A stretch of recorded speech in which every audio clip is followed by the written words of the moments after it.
I clipped the first name. The last name is Randolph. I'm sorry about that. I just miscopied and pasted it. But he says that in your TPUSA ASU speech, which I gave yesterday, so you'll be seeing that online, talk about jointly solving the ignored problems. How will we get collectivists to start from a position other than we didn't spend enough on it? They cannot ever admit their solutions do not work, because if they did, they would also have to say, oh my God, what have I done? So what incentives do we lay on the table to get them to become honest brokers in the process? I had said, and as part of my plan, the fifth point in the plan, and maybe the most important point of the plan, is that we have to take away the progressives' weapons. Progressivism exists only to deal with cultural problems. And if the country were perfect, you wouldn't need progressives. So it's in the interest of the Democrats to make the country as bad as possible, because then you need Democrats to come in there and take over the reins of government and throw money at things and save the country, when, of course, we all know they make it worse. But I said you have to take away the progressive weapons. And Sun Tzu said that the ultimate warrior was a state of swordlessness, which meant that the ultimate warrior can walk into the enemy camp without a sword and defeat them using their weapons. That's a profound insight. So what I was saying is, we have to understand that if we don't go after these progressive issues, then somebody else will, and they will continue to use human sympathy to beat us when their policies are catastrophic.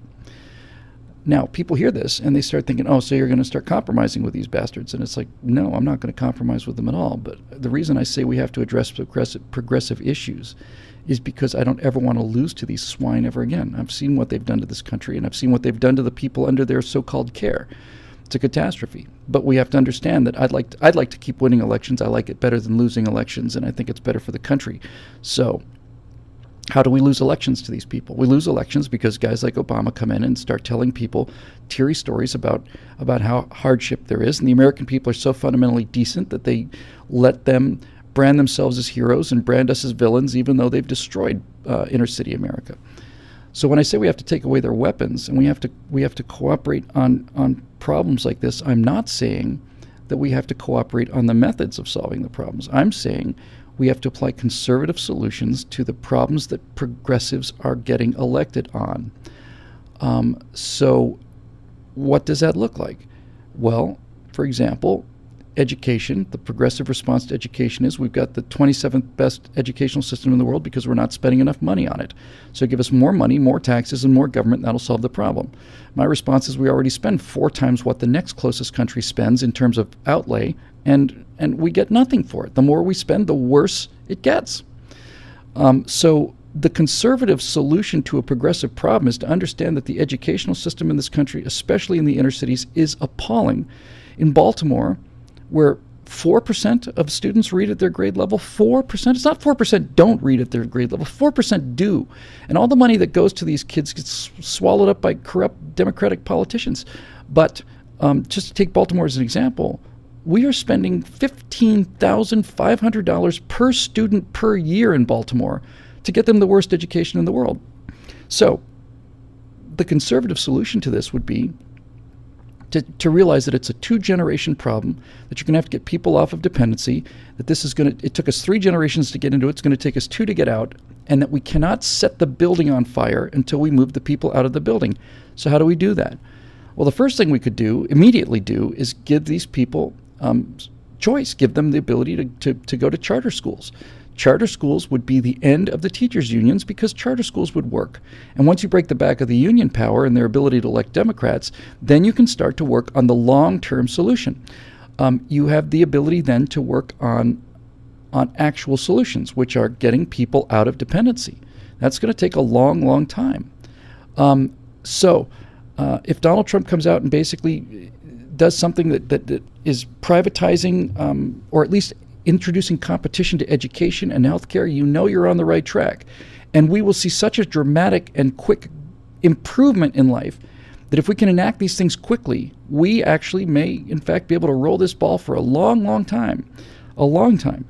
So when I talk about a joint kind of politics, now I did say in the speech, and I will say again, that if you took, one of the things that occurred to me during this election was that I think that these political parties are obsolete.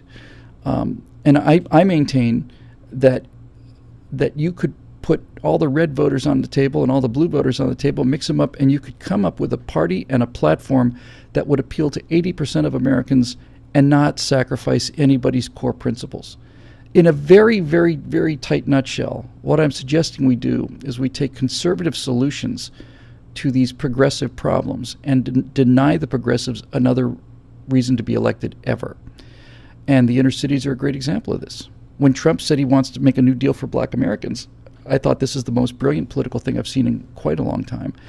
If it turns out that he's in favor of raising more money and spending more money, then I'll be very, very, very disappointed. But I don't get the impression that's going to be the case. So we have to get in there and we have to start showing immediate improvements. Now, one thing that not many people are talking about is this. The Democrats lost, and they lost big, and they lost blue-collar workers. And everybody's commented on how working-class people voted more Republican than Democrat this time around. But what nobody that I've heard is talking about is this isn't just a loss of voting blocks for the Democrats and a gain for the Republicans. If you think about it, losing the working class means that the Democrats do not have a brand anymore. This has destroyed their brand.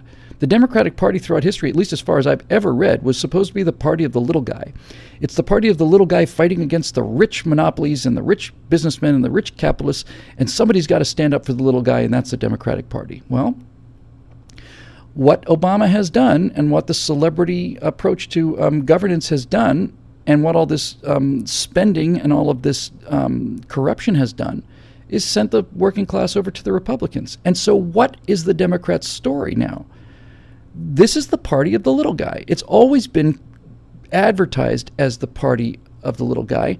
But what happens when they're not? What happens when we get to the world where we are today? The Democrats are the party of Goldman Sachs and Warren Buffett and Bill Gates and Steven Spielberg and all these multimillionaires and billionaires. They're all Democrats, and all these Silicon Valley executives are all Democrats, and all the millionaires everywhere are Democrats, and the celebrity millionaires are all Democrats, and the working man is a Republican. Where does that leave the Democratic brand? The Republican brand is essentially we're individuals. We should all be individuals. And the Democrats are we're for the little guy. Well, the little guys joined the individual crowd now. And what have they got left to stand on? Nothing. Nothing. If we don't screw this up, we will have a chance to really, really repair a lot of damage that's been done in this country. And as I've said before, and I'll say again, we have to understand this as conservatives. We can never beat them. We can only fight them. We can beat them today, but we will never reach a point where we've beaten them so badly that they've relaxed. I'll get to that in a minute. That we can relax.